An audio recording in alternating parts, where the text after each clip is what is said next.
Beg 40 kilo, bai. Kaki patah bang, bawa. Gila. Aku naik dulu. Sekejap, kau stay je. Nanti aku turun balik. Bawa keras kaki kau dia. Allah Akbar.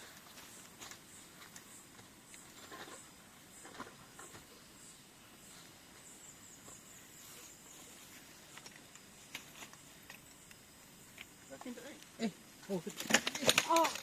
Hati-hati kawan, hati-hati. Oh.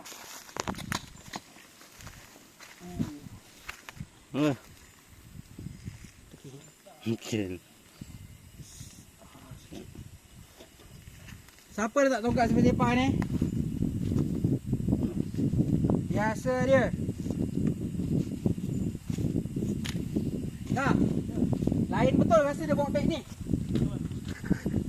Rasa ringan. Ya Allah. Nikmat manakah yang kamu dustakan?